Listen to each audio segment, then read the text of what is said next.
We'll be drawing this washdown sink today using the sheet metal tools in SolidWorks. I'll take you through and show you how to use the convert to sheet metal tool to make this kind of thing pretty simple actually. We'll make a flat pattern and make a 2D drawing of it as well just to show how this workflow would look.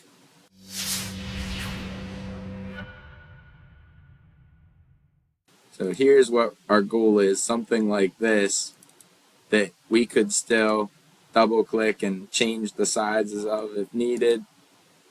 And we want to be able to flatten it out into a flat pattern at the end of the day so we can manufacture it. Alright, I'm going to start a new part file and we'll create something just like this right now. Okay, let's say I start drawing on the top plane, make a rectangle shape. Now I'm going to use the convert to sheet metal tools, and that makes it so we can start this model off with traditional modeling techniques. So I'm just going to start by making an extruded shape that's the overall size that I need it to be. And I can even click in the middle of my shape and hit extrude from the flyout menu that pops out. Let's say this whole thing's going to be 3 inches, let's maybe 4 inches tall. Something like that. And then let's say we have the hole in the middle. It needs to have some draft so that the water washes down. I'll sketch another rectangle, or I'll even just offset those edges and maybe let's say we put a 2-inch lip on this thing. And that'll be the sketch that we can use to make this extruded cut. And I'll just add some draft to it. Let's say maybe like 35 degrees of draft will help this wash down nicely. And let's say maybe it doesn't go all the way down 4 inches, something like 3 inches. Something like that would be great. So with this rather simple model, I can take this and use the convert to sheet metal tool.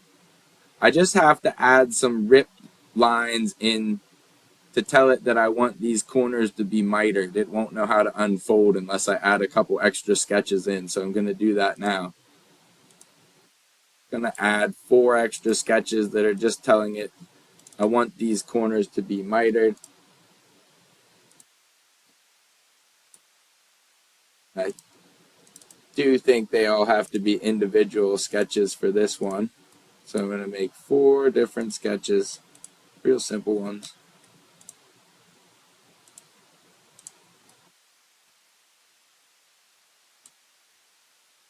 Like that. That'll be how the corners get mitered.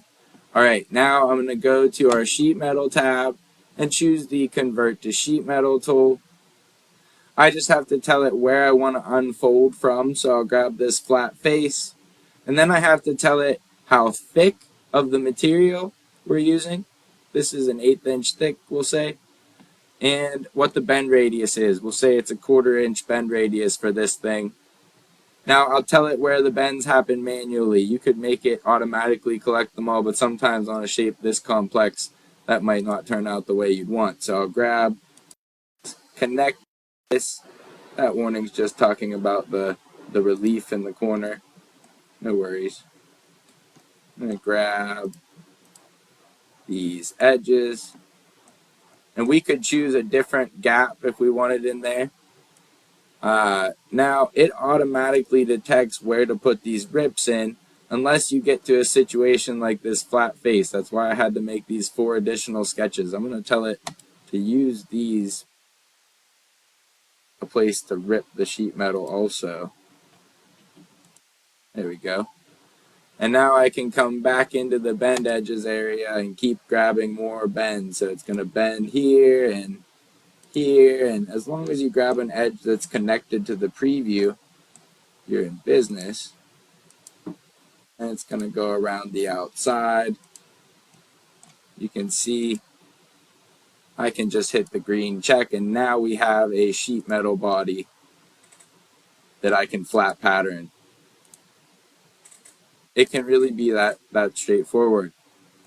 So now I just have to add my holes through the bottom. To do all those holes, I'm going to use a feature called a fill pattern. It can even add the first hole in. I just have to tell it where to fill it with holes, and then tell it to create the seed cut and give it some size for these holes. Let's say maybe we're going to have 3/4 inch holes, and then I'll give it some different spacing up here. Let's say maybe those holes are 2 inches apart, and I could change the angle between them if we wanted. I could also change how close they can get to the edge of the face here. Let's say maybe they go 1/8 inch away from the face edge there, and just like that, we've got all the holes we would need to drain this. I can add a material to this. Let's say it's going to be some kind of stainless steel. Yeah, I don't know. Let's pick one of these stainless steels. Oh, there you go. And that's a nice little wash down sink. Now let's take this and make a 2D drawing from it. I'm going to first save it.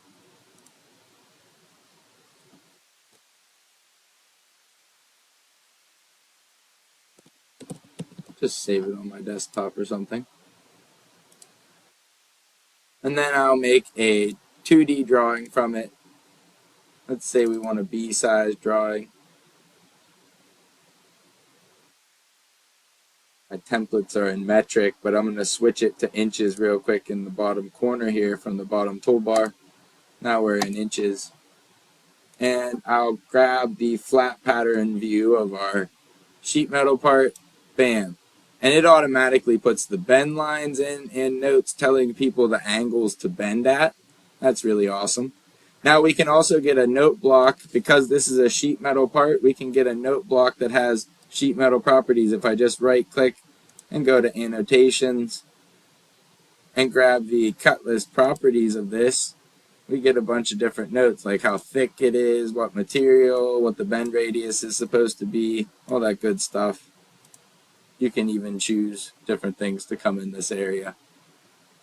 Now I'm going to add an isometric view on here just so people know what they're supposed to look at, what they're going to bend this up like, what it's supposed to look like at the end of the day. Something like that. Alright, so you can see it's pretty straightforward.